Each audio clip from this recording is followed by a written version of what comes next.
The twin suns of Vortha burned overhead as the arena gates rumbled open. Dust and silence filled the space, broken only by slow, heavy footsteps. Across the sand stood warriors from different species, each tall and armored, but one figure caught. All eyes a human, unarmored, alone. His name was Rian. No tattoos marked his skin. No glowing symbols shimmered across his arms like the others. He wore only a torn cloak and boots that had seen better days. But his eyes watched everything with calm, and that's what made even the seasoned killers pause. High above the arena, the war queen of Geotar sat in her throne of bones. She leaned forward, curious. Her champion, Jayla, a deadly female with lightning-fast blades and blue skin, stepped forward with a smirk. Her armor clinked as she raised a sword longer than most men's height. Rian didn't move. The announcer roared out the rules in 10 languages. The crowd responded with wild cheers and howls. Rian blinked slowly as sand blew across his feet. His silence made Jayla narrow her eyes. She didn't like silence. Silence meant control. Control was her weapon, not his. With a scream, Jayla lunged, her blade slicing down in a blur. The crowd leaned forward to see blood. But Rian's hand moved, just one. He caught the blade mid-swing with his bare hand. Metal trembled against flesh, but the blade didn't pass. It stopped dead in the air. A gasp rushed through the crowd like wind through dry leaves. Jayla's face twisted from rage to shock. Rian's voice, when it came, was steady and quiet. "Now you'll see why that was a mistake," he said, eyes never leaving hers. She tried to yank the sword back, but it didn't budge. His fingers didn't even flinch. With a flick of his wrist, he shattered the blade. It splintered like glass, pieces raining down around them. The crowd exploded in confused roars and shrieks. Some cheered, some cried out in fear. The war queen stood slowly. Her expression was unreadable, but her hand tightened on the armrest. She had seen thousands of fighters, cyber beasts, lava titans, lightning dancers, but never a human who stopped a forged blade with skin and then crushed it like it was nothing. Jayla snarled and went for her daggers. Rian didn't move. His body relaxed, his breathing steady. She launched into a spin, coming at him from both sides now. Blades flashed toward his chest and throat. But Rian stepped once, just once, and her attack missed by inches. He struck with an open palm. It wasn't fast. It wasn't flashy. But it hit her in the chest like a meteor. She flew back and slammed into the stone pillar behind her, crumbling. Part of it, the silence afterward, was deeper than death. The announcer didn't speak. No one moved. Jayla groaned, rolled, and coughed. She tried to rise, but her arm wouldn't obey. She looked at him again, not with rage now, but confusion. "What are you?" she whispered, voice dry and cracked. Rian didn't answer. He just looked up at the War Queen's box. Then he turned and walked away. That single gesture sent the arena into madness. Some called him coward. Others called him a god. But none could explain what they had seen. No technology had sparked. On him, no power signature had registered. Just flesh and bone. And that terrible calm. Back in the waiting room, the guards avoided his eyes. One even lowered his weapon. Rian sat on a bench and waited. There was blood on his palm, but it wasn't his. He wiped it on his cloak and waited for the next order to come. In the palace above, the War Queen spoke with her generals. They argued. Some wanted him tested. Others wanted him killed at once, but the Queen raised her hand. "He's not just a fighter," she said. "He's a message. And we need to understand what it says before we strike." Far beneath the arena, old machines flickered to life. Ancient scanners, untouched for centuries, began tracking something that shouldn't exist. Energy patterns danced across screens. And a forgotten AI whispered from the dark, its voice old and trembling. "He's awake, after all this time. The human is awake." *, the War Queen summoned him before the throne. The guards marched in step, but none dared touch him. Rian walked behind them with steady steps. His hands were bound in appearance only. If he wanted, those chains could snap like thread. The royal hall smelled of incense and power. The War Queen sat high, flanked by twin serpents of steel. Her gaze was sharp, unreadable. Around her, nobles whispered, generals stared, and spies pretended not to exist. But all of them leaned forward when Rian entered. "You embarrassed my champion," the queen said. Her voice was soft but dangerous. "Some believe you're a threat. Others believe you're hope. What do you believe, human?" Rian looked up at her with calm eyes. "I believe," he said. "You asked the wrong question."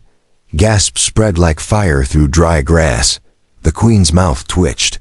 She rose from her throne, descending the stairs without fear. Her dress flowed like living shadow. She circled him once. "Do you know what we do to those who speak like that in my court?" Rian didn't blink. "Yes," he said. "But you won't. Not yet." Her finger rested under his chin. It was more a test than a threat. Rian didn't flinch. Her touch was ice and fire. But his stillness won. She pulled her hand back, turning to her counsel. "He's no fool, and fools do not frighten me. It's the quiet ones I must study." A general in red armor slammed his fist on the table. "He's dangerous. Let me end this, now." One strike to the neck, and the people forget him. "He's not even registered in our databases. He's a shadow from nowhere." Rian's head tilted slightly. "That's not true," he said. "I'm not from nowhere. I'm from before." The room froze. Several holoscribes malfunctioned, sparks flying. One historian dropped his glass. A noble whispered, "That's impossible." "Before? Before what?" Rian's voice was quiet but clear. "Before the War of Sundering. Before the collapse. Before even the stars forgot your names." The queen narrowed her eyes. "Are you claiming to be a relic? One of the old breed? We have myths of you, bones, ghosts in metal tombs. But none living. None that speak. And none that fight like you did." "I didn't come to fight," he said. "But your people drew blades." I answered with restraint. "If I hadn't, your champion would be buried in pieces." Another gasp, followed by angry murmurs. The queen raised her hand. Silence returned instantly. She stared into his eyes, looking for the lie. But she only found a deep, endless calm. Not arrogance. Not fear. Just certainty. "And why are you here?" she asked. "Why now? Why walk into our world after so long in the shadows?" Rian looked up at the banners above. Symbols of conquest. Flags soaked in history. Then he looked back at her. "Because something worse is coming," he said. "And it won't care for your crowns, your armies, or your legends." One of the queen's advisors scoffed. "We rule 12 systems. Our fleets blot out stars. What could threaten us now?" Rian stepped forward. The chains fell to the floor. With a soft clatter, he hadn't broken them. They had simply given up. "I fought it before," he said. "I survived. But only barely. You call it the hunger, I call it the end." The War Queen's face grew cold. The term hadn't been spoken aloud in centuries. It was locked in the vaults of Forbidden's history. A warning passed only between rulers, never to the people. If this human spoke of it with knowledge, then the past had returned. He looked her in the eyes. "I don't need your armies. I don't need your trust. I just need time. And when it arrives, you'll want me alive." The queen turned and walked back to her throne. She did not speak. But she did not order his death either. That silence meant more than words. Outside the palace, the skies darkened unnaturally. No ships passed. No birds flew. In the distance, something ancient stirred beneath the stars. Rian was given quarters in the palace tower. It was meant to be a cage dressed as comfort. Marble floors, silk bedding, robotic attendants. but no doors without guards. No windows without scanners. Still, he walked freely within the room, calm as stone. He stood by the edge of the viewing platform. The city below was carved into rings of light, energy spirals humming with power. Ships flew like insects across the skyline. Statues of past queens lined the great bridges. All of it looked strong. But Rian knew better. He pressed his palm to the glass. "You built all this," he whispered. "But you forgot what comes when the stars grow silent." In a dark chamber beneath the palace, the queen stood before a sealed vault. She touched her ring to the lock. With a hiss, the doors opened. Cold mist rushed out. Inside were relics from the ancient war's armor too heavy for modern soldiers. Weapons no longer understood. She stepped past the dusty blades and shattered helmets. At the back was a device older than any living being in her court. A cube of glowing script, humming faintly. The cube was marked with one word in a language none remembered. But she did. Because her mother made her memorize it. Human.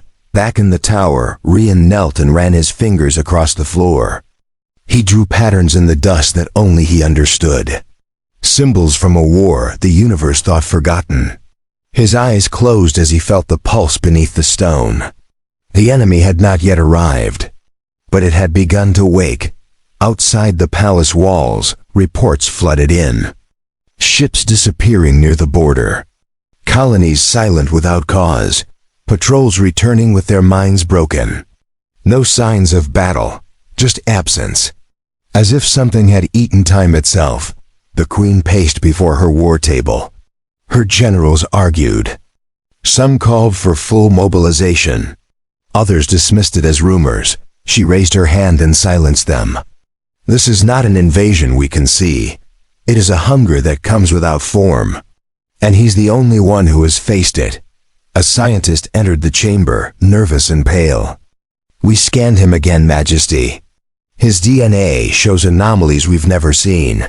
His cells repair themselves beyond regeneration. And there are fragments in his blood that predate recorded species. He is not just old. He is ancient. The queen closed her eyes for a long moment. Then she spoke. We feared the old things returning. Now one stands in our tower. And he warns of worse.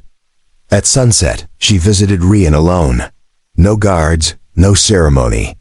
She stepped into his chamber, and he stood, watching the sky turn red. Neither spoke for a time. Then she asked, what will it do when it arrives? Rian replied without looking at her. It won't arrive. It will simply be. Like a shadow that was always there. Like the end of a candle that never knew it was dying. She turned to him. Can it be killed? He finally faced her. No, but it can be contained, warned, delayed. It fears only one thing, memory. And I am one of the last who remembers. She stepped closer. Then teach us. Help us stand before it. Rian nodded once. Then we must go where it first fed. Where it broke the stars and silenced 1,000 systems. I need a ship. And I need someone willing to go beyond your maps. She placed her hand on his chest, over his heart. You will have both. But if this is a trap, if your words are lies, I'll see your bones fed to the sky crows. He smiled gently, not out of joy, but out of understanding. Then I hope they never go hungry. As night fell, the stars above shimmered unnaturally. One by one, constellations blinked out, not hidden, not destroyed. Simply gone, as if never born. Asterisk granted to Rian was an old vessel, long buried under the royal arsenal. It had no name in the new records, only a forgotten code. Engineers whispered that it predated fusion drive. But once awakened, its systems lit up with awareness, as if waiting for his return. He stepped aboard with silent steps. The ship's interior shifted as he moved, adjusting corridors, realigning control panels. A soft voice echoed from the walls. Welcome back, Commander. The Queen's soldiers flinched. Rian didn't respond. He simply placed a hand on the main console and closed his eyes. The ship pulsed once, then rose into the sky without needing fuel.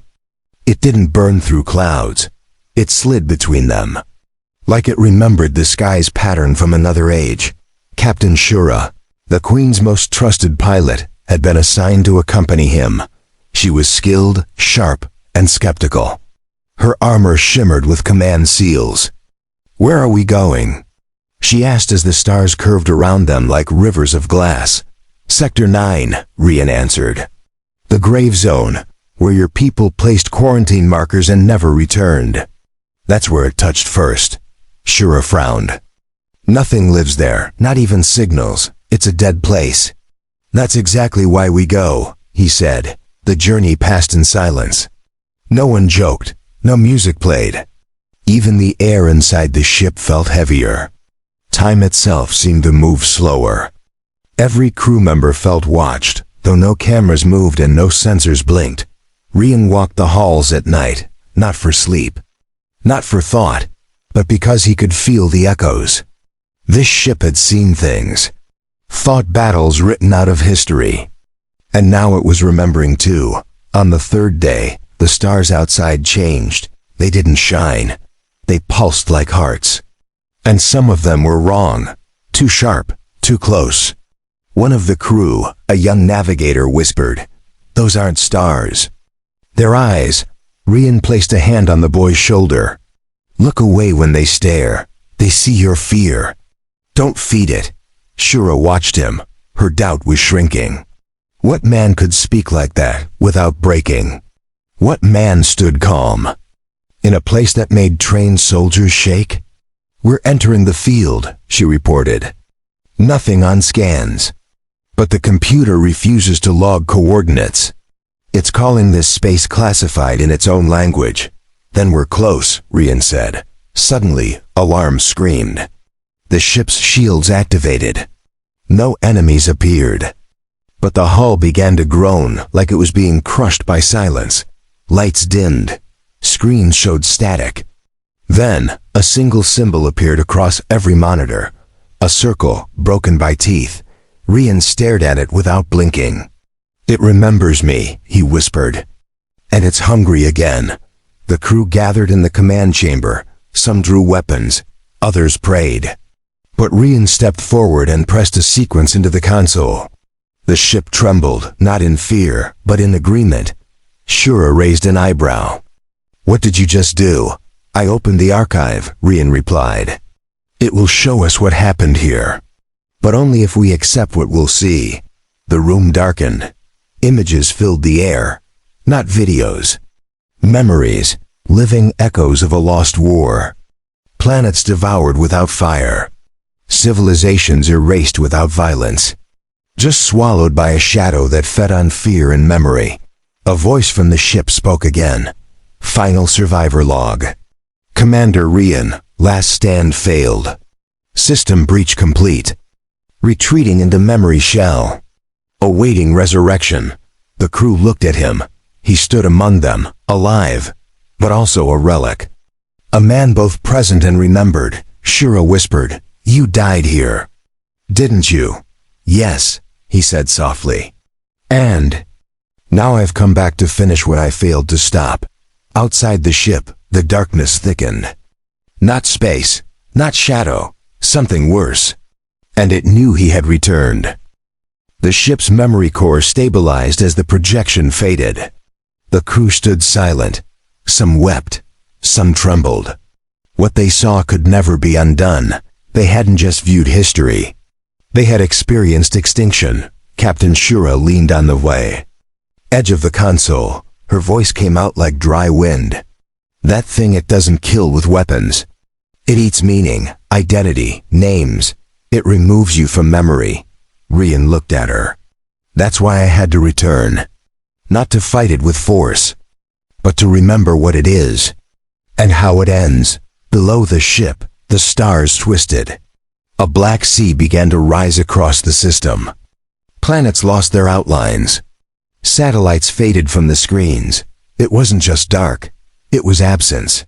It was silence that devoured form. The youngest crew member, Leo, clutched his chest. "I can't remember my mother's face. I just tried. It's gone. Rian moved quickly, placing 2 fingers on Leo's forehead. Repeat after me. Her name. Say it out loud. Memory lives in sound. Leo whispered the name. Once. Twice. Then his eyes cleared. His hands stopped shaking. The shadow had tasted him but hadn't consumed him fully. Shura watched closely. So sound protects. Names shield us. That's why your ship speaks to you. That's why you speak to it in return. Rian nodded. It feeds on forgotten things, on silence, on gaps in stories. That's why it feared the old wars. Because those warriors carried stories written in blood and stone. The queen's voice crackled through the coms. Her image appeared, looking smaller than before. Report. What are you facing out there? Rian answered calmly. Not a fleet, not a weapon, a hunger. It can't be bombed or burned. It must be bound in memory. And you must help. She stared at him for a moment. Her expression unreadable. How? Tell your people, their names, their history. Speak them aloud. Every citizen, every child, every forgotten warrior. Record them. Share them. Make them remembered again. The queen gave a slow nod. It will be done. Suddenly, warning sirens blared. The shadow had shifted. It wasn't just watching. It was reaching. Thin tendrils of blackness touched the hull. Coldness seeped through reinforced metal. Lights flickered. Voices in the ship began to change. A mechanic shouted, "Something's wrong with the AI. It's speaking in unknown dialects. Fractured syllables. Some crew can't understand each other anymore." Rian raced to the core chamber. The memory engine, glowing blue, now pulsed with veins of shadow. It was being rewritten, reversed, erased. He dropped to his knees and began chanting. Not spells, not magic, but names. Commander Thales, Engineer Vera, Pilot Icon, Daughter Lila, Son Marek, Teacher Solon, Healer Rin. Each name restored a light. Each word forced the black veins to retreat. One by one, the systems returned to blue. Shura entered behind him, her rifle in hand. What happens if you forget your own name? I become one of them, he said without pause. She stepped closer. Then don't forget. Ever. Outside, the darkness gathered into a shape, towering, endless. No limbs. No face, just the outline of hunger. It pulsed once, and a wave of forgetting swept across nearby stars. Whole moons blinked from the charts. Rian stood. It's time to do what we came here for. We're not going to win, but we're going to remind it that we remember. The ship's weapons were ancient, not missiles, not lasers. Memory cannons. They fired bursts of recorded history, raw and loud. Sounds of birth cries, old songs, war speeches, death wails. Each blast made the shadow recoil. It shrieked without sound. A scream of deletion, but the ship kept firing. Every name shouted became a bullet. Every truth spoken became armor. The crew joined in, shouting memories they barely recalled. And the ship glowed like a beacon lost in a sea of night. And for a moment, the hunger paused. Asterisk, the shadow writhed above the ship, its form bending across the stars. It twisted, recoiling from the wave of memories. It had not expected resistance. Not here. Not from voices and stories. Captain Shura stood at the front of the control deck, eyes wide, body shaking, but her voice strong. Keep shouting, she ordered. Keep the names coming. Don't let the silence in. Leo yelled the name of his village. Another crew member recited their grandmother's lullaby. An engineer sang a broken battle song passed down from ancestors. Each word lit up the ship's core brighter. Rian stood before the memory cannon interface. His hands moved over controls no longer used in modern designs. He knew every sequence, every dial. He had lived this before. And died in it. He whispered to the ship, remember them all. The ones who fought, the ones who fled, The ones who stayed and made their stand. Burn it into your systems. Burn it into me. Outside, the shadow tried to swallow them whole. It pulsed again, this time with force. The ship rocked violently. A quarter of the crew collapsed, eyes wide, breathing fast. Their minds had been touched. Rian turned, fury rising in his chest. Focus, speak, scream, roar if you must. But don't go quiet. That's how it wins. Shura grabbed the cum and spoke directly to the Queen's planet. Your Majesty, Patch. This to all systems. Let your people speak. Let them tell their names, their stories, their losses, their victories. The Queen's voice came through, sharp and regal, broadcasting now. All channels, every world, every citizen. We speak. Together, a wave of sound poured into space. Across systems, voices rose. Children called out their pets' names. Elders recited their wedding vows. Soldiers shouted names of fallen comrades. Priests sang forbidden hymns. The shadow trembled. It began to unravel. Not vanish, but break into smaller threads. Each thread sought silence again. But the stars were no longer quiet. Rian's voice grew deeper, louder. This is what we are. We are noise. We are memory. We are pain and love and defiance. You will not unwrite us. The ship's core surged. One final blast of pure recorded memory shot outward. Like a sunburst. The darkness reeled back, flailing. Where the light touched it, the shape dissolved, but it struck one last time. A tendril pierced the hull and touched the ship's AI directly. Screens cracked, lights dimmed. The memory core sputtered. Rian collapsed to his knees, clutching his head. The hunger had found him again. His mind burned. Images twisted. His own name began to blur. Shura dropped beside him, grabbed his face and shouted, Rian, Rian, say it. Say I tis, he struggled. His lips moved. Nothing came out.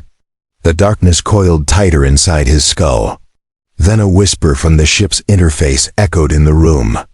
A child's voice, soft and steady. Daddy? Rian's eyes widened. Lila, he gasped. His daughter's name. His anchor. His light. With that word, the darkness lost its grip.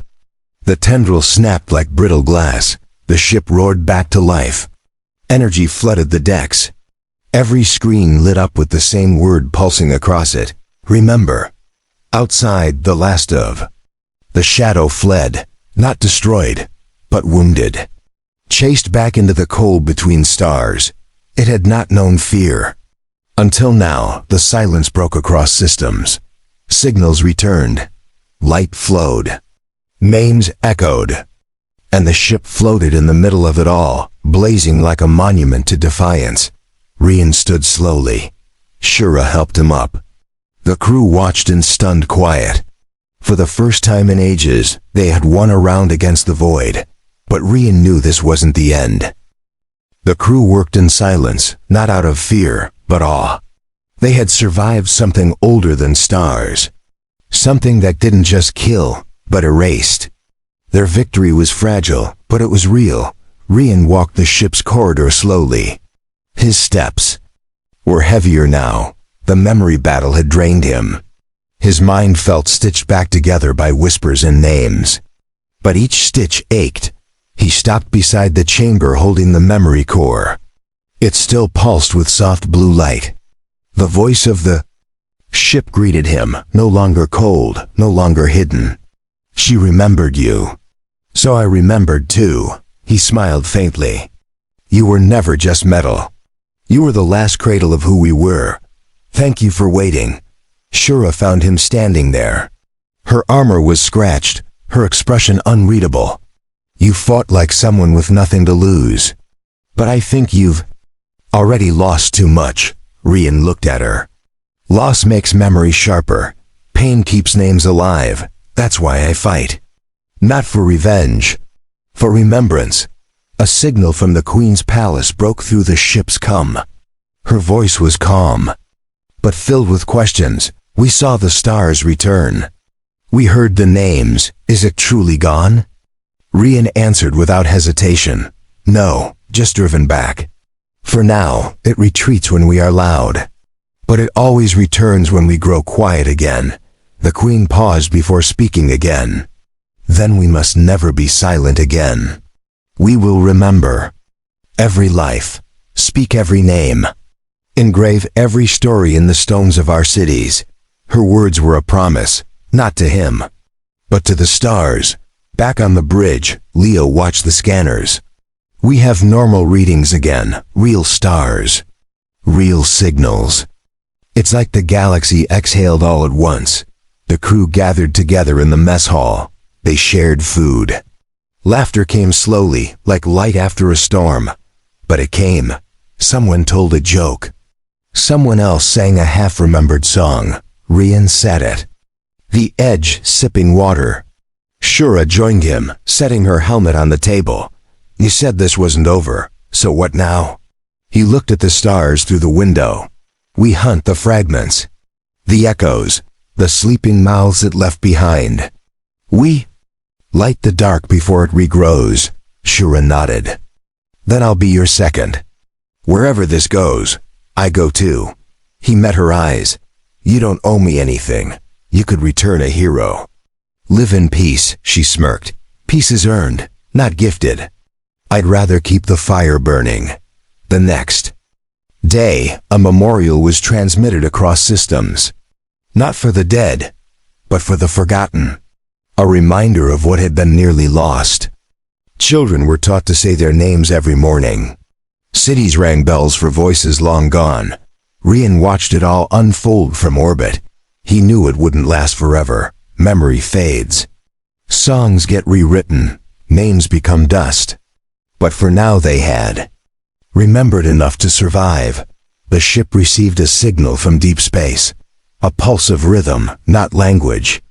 A pattern he had heard only once before. It came from a region marked as uninhabited. He walked to the console and tapped it. It's calling again. Another echo.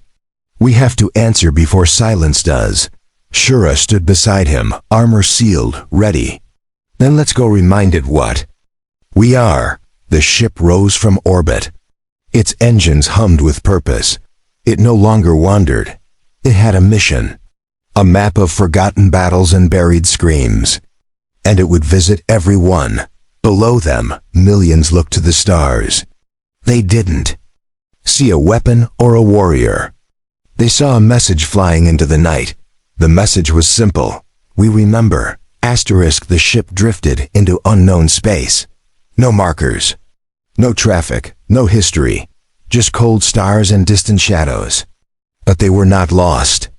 They followed a trail only the forgotten could see. Shura stood on the bridge beside Rian.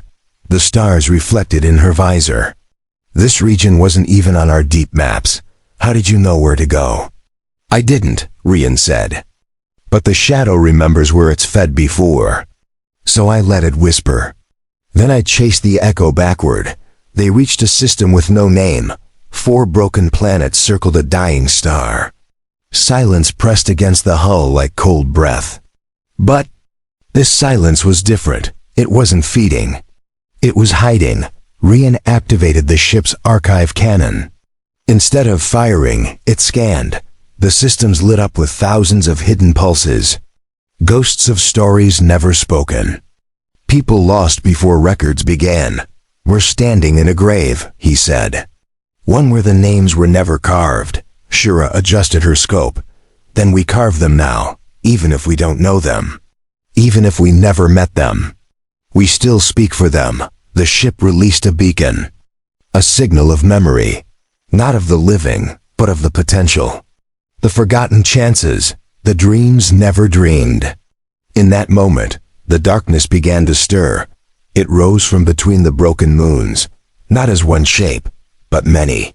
Smaller now, weaker, but still hungry, still reaching. It had learned. It had grown cautious. Rian stepped forward. It knows we're not afraid. So now it will try something else. Confusion, doubt, It will make us question if the names ever mattered. Shura turned. To the crew, repeat after me. We do not forget. We are not silent. We are not alone. The crew echoed the chant, again and again. The darkness twitched. It swirled in confusion. The words were not just sound. They were weapons. Rian reached into his belt and pulled out a small crystal cube. It shimmered with his blood. The same cube he'd taken from the War Queen's vault. Inside it were the names of his first crew. I saved these long ago, he said. Now they speak again. Not just through me, but through every voice that carries them forward. He placed the cube in the memory cannon. The chamber vibrated. Lights surged. The ship hummed like a heartbeat. The darkness hissed and coiled back. The cannon fired. A single pulse of pure memory spread across the system, not bright, not loud, but undeniable. And for the first time, the hunger didn't run. It screamed, not a sound of pain, a sound of recognition. It remembered him, the one who lived, the one who refused to forget. It tried to collapse inward, to escape, but the memory clung to it like fire. Rian gripped the railing as the entire ship shook. Now, he growled. One last name. One last story. Finish this. Shura slammed the final command into console. The ship spoke a name. Not of a soldier. Not of a queen, but of a child. Lila, it said. And with that, the pulse went deep. The darkness shattered. Its remains scattered across the void, stripped of form. It would regrow, but slower now. And the galaxy had learned how to fight it, not with metal, but with memory. Silence fell again. But it was peaceful, honest. The silence of the remembered, not the erased. Back on the homeworld, bells rang. Monuments were built, not to Rian, not to the ship, but to the stories. Rian stood once more at the bridge, Shura beside him. Where to now? She asked. He looked into the dark.